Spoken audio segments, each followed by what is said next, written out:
Berlin money heist season 2 ఈ series నెట్ఫ్లిక్స్లో Telugu డబ్బింగ్తో streaming అవుతుంది. మొత్తం 8 ఎపిసోడ్స్తో ఈచ్ ఎపిసోడ్ రన్ టైం వచ్చేసి 50 to 55 minutes అలా ఉంటుంది. డబ్బింగ్ అయితే సేమ్ ఎప్పట్లానే బాగానే ఉంది. బెర్లిన్ సీజన్ 1 అయితే ఒరిజినల్ మనీ హెయిస్ట్ సిరీస్ అంత ఇంపాక్ట్ ఇవ్వలేకపోయింది. మరి ఇదైనా ఇచ్చిందా లేదా అనేది డీటెయిల్గా ఈ వీడియోలో మాట్లాడుకుందాం. లాస్ట్ వరకు స్కిప్ చేయకుండా చూడండి. ఇంకా ఈ సిరీస్లో total run time and episode వైజ్గా స్క్రీన్ ప్లే డిజైన్ చూసుకుంటే మేకర్స్ గ్రాఫ్ అండ్ ఫేసింగ్ని వేవ్ ప్యాటర్న్లో డిస్ట్రిబ్యూట్ చేశారు. ఇప్పుడు ఈ 8 ఎపిసోడ్స్ ప్రోగ్రెస్ ఎలా ఉందో చూద్దాం. ఫస్ట్ 2 ఎపిసోడ్స్ కంప్లీట్గా ఈ క్యారెక్టర్స్ ఇంట్రడక్షన్, కొత్త లొకేషన్ అయిన సివిల్ స్పెయిన్ వైబ్స్ అండ్ ఈ సర్వీల్ టార్గెట్ అయిన 300 million euros వర్త్ అయిన లియోనార్డో డా విన్సీ పెయింటింగ్ సెటప్ చేసే విధానం చాలా బాగుంటుంది. బెర్లిన్ తన పాత గ్యాంగ్ ని ఎలా గ్యాదర్ చేశాడు అండ్ ఆ రిచ్ రాయల్ ఫ్యామిలీతో ఎలా కనెక్ట్ అయ్యాడు అనేది చాలా స్టైలిష్ గా చూపించారు. ఇంకా థర్డ్ అండ్ ఫోర్త్ ఎపిసోడ్స్ లో గ్రాఫ్ కొంచెం తగ్గుతుంది. మిడిల్ ఎపిసోడ్స్ లో హైస్ట్ ప్లానింగ్ ని కంప్లీట్ గా పక్కన పెట్టేసి రిలేషన్షిప్ డ్రామా మీద ఎక్కువ ఫోకస్ పెట్టారు. బెర్లిన్ అండ్ క్యాండిలా లవ్ ట్రాక్, దీనికి తోడు మిగతా టీమ్ మెంబర్స్ మధ్య ఉండే లవ్ ట్రయాంగిల్స్ వల్ల స్టోరీ కొంచెం సాగదీస్తున్నట్టు స్లోగా అనిపిస్తుంది.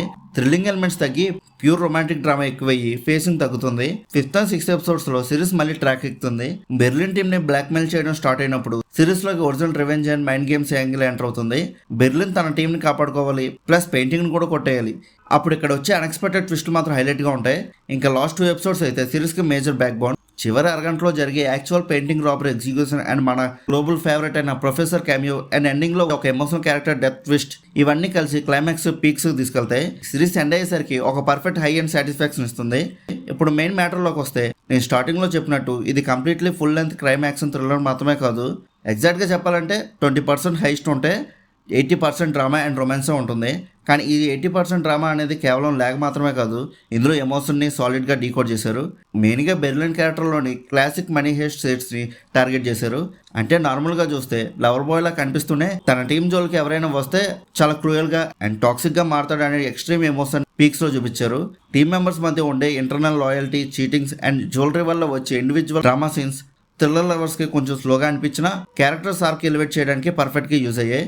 ఇంకా టెక్నికల్ డిపార్ట్మెంట్ విషయానికి వస్తే makers taking and conceptual vision అనేది చాలా యూనిక్గా ఉంది. Normal bank robbery or gold heist లాంటి రొటీన్ కాన్సెప్ట్స్ పెట్టుకోకుండా ఒక ప్రీమియం క్లాస్ పెయింట్ థెఫ్ట్ ని, అది కూడా high class European royal vibes present చేయడంలో డైరెక్టర్ ఫుల్గా సక్సెస్ అయ్యారు. ఒక ఫేజ్ లో ఇంటెన్స్ రొమాన్స్ రన్ అవుతూనే బ్యాక్గ్రౌండ్ లో హైస్ట్ టెన్షన్ ని క్యారీ చేయడంలో క్లియర్ గా సాలిడ్ డైరెక్షన్ స్కిల్స్ కనిపిస్తాయి. రైటింగ్ కొంచెం చోట్ల లూజ్ గా ఉన్నా డైరెక్టర్ టేకింగ్ మాత్రం స్టైల్ గా ఉంది. దానివల్లే కొంచెం సిరీస్ సేవ్ అయిందని చెప్పొచ్చు. అసలు సినిమాటోగ్రఫీ గురించి మనం సపరేట్గా మాట్లాడుకోవాలి. ప్రతి ఫేమ్ ఒక విజువల్ ఫిస్ట్ అని చెప్పొచ్చు. ఇంకా క్యారెక్టర్స్ పెర్ఫార్మెన్సెస్ గురించి మాట్లాడుకుంటే ఈ సిరీస్ మొత్తాన్ని డైరెక్ట్గా క్యారీ చేసింది మన బెర్లిన్ క్యారెక్టరే. మన అందరికీ తెలుసు అతని క్లాసిక్ బాడీ లాంగ్వేజ్, ఆ కాన్ఫిడెంట్ సర్కాస్టిక్ స్మైల్ అండ్ కలర్లో ఉన్న ఇంటెన్సిటీ అండ్ మ్యాడ్నెస్ని బేస్ చేసే క్యారెక్టర్ పెర్ఫార్మెన్స్ మైండ్ బ్లోయింగ్గా చేశారు. కొత్తగా వచ్చిన క్యాండిలా క్యారెక్టర్ కూడా బెర్లిన్తో ఈక్వల్ యాటిట్యూడ్ మెయింటైన్ చేసి గట్టి ఫైట్ ఇచ్చింది. ఆ ఈగో క్లాసెస్ సూపర్గా వర్కౌట్ అయ్యాయి. రిమైనింగ్ గ్యాంగ్ మెంబర్స్ అందరూ కూడా పెర్ఫార్మెన్స్ వైజ్గా జస్టిస్ చేశారు. అండ్ క్లైమాక్స్లో వచ్చే మన ప్రొఫెసర్ స్క్రీన్ ప్రెజెన్స్ గురించి ఆటోమేటిక్గా స్టాండర్డ్స్ అయి ఉంటాయి. అతను కనిపించేది లిమిటెడ్ మినిట్స్ అయినా కూడా ఫ్యాన్స్కి మాత్రం ప్యూర్ గ్రూస్ బంప్స్ ఇస్తుంది. ఇంకా ఎడిటింగ్ అయితే మోస్ట్లీ ట్రాన్సాక్షన్ వైజ్ చాలా టైట్గా ఉంది. మ్యాక్సిమం కంటిన్యూస్ ఫ్రేమ్స్ కట్ చేయకుండా షార్ట్ లెన్స్ షార్ట్ కట్స్ వాడారు. ఎస్పెషల్లీ 1, 2 and 7, 8 ఎపిసోడ్స్లో ప్యారలల్గా రన్ అయ్యే 2 డిఫరెంట్ సిచ్యువేషన్స్ మిక్స్ చేస్తూ చేసిన లీనియర్ కట్స్ అనేవి ఒక ఫ్లోలో బాగున్నాయి. హౌవెవర్ 3rd and 4th ఎపిసోడ్లో ఉండే అన్నెసెసరీ రొమాంటిక్ అనేది కొద్దిగా డ్రాగ్ చేసినట్టుగా అనిపించింది. అవి కొంచెం ట్రిమ్ చేసి ఉంటే ఇంకా ఇంపాక్ట్ఫుల్గా ఉండేది ఈ సిరీస్ అనేది. సరే, ఇంకా అన్ని ప్లస్ పాయింట్స్ అయినా మైనస్ లేవనంటే ఫస్ట్ ఫ్లా వచ్చేసి ప్రిడిక్టబిలిటీ.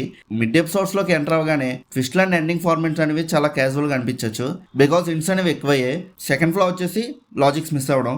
అంత secure royal palace setup and state పోలీస్ని మరీ అంత సింపుల్గా మ్యానిపులేట్ చేస్తూ ఉంటే రియల్గా ఎంత ఈజీనా అని అనిపించింది. అంటే సినిమాటిక్ లిబర్టీ అని క్లియర్గా అర్థమవుతుంది, కానీ కొంచెం కాంప్లికేటెడ్గా పెట్టుంటే బాగుంది అనిపించింది. అండ్ కొన్ని ఎమోషనల్ సీన్స్ అయితే సీరియల్ రేంజ్లో మెలో డ్రామాటిక్గా అనిపించాయి. ఇంకా ఫైనల్గా ఈ సిరీస్ ఎలా ఉందని అడిగితే సీజన్ 1 ఎలా అనిపించింది, ఇది కూడా అలానే అనిపించింది. యావరేజ్గా ఉందంతే. ఏదో ఒకసారి ట్రై చేయొచ్చు. ఎవరైనా కొత్తగా ఈ సిరీస్ని స్టార్ట్ చేద్దామని అనుకుంటే ఓకే, నో ప్రాబ్లం, చూడొచ్చు ఈ సీజన్ 2ని. మీరు ముందు పార్ట్స్ ఏం చూడకపోయినా పర్లేదు. అండ్ ఇంకోటి, ఇది స్ట్రిక్ట్లీ 18+ సిరీస్, ఫ్యామిలీతో చూసేదైతే కాదు. ఒకవేళ చూడాలనుకుంటే సింగిల్గా చూడడానికి ట్రై చేయండి, ఎందుకంటే న్యూడిటీ అండ్ అడల్ట్ కంటెంట్ చాలా ఎక్కువగా ఉంటుంది అందుకని. సో మ్యాక్సిమం సింగిల్గా చూడడానికి ట్రై చేయండి. ఇంకా మీలో కూడా ఎవరైనా ఈ సిరీస్ చూస్తుంటే మీకు ఎలా అనిపించిందో కింద ఉన్న కామెంట్ సెక్షన్లో చెప్పండి.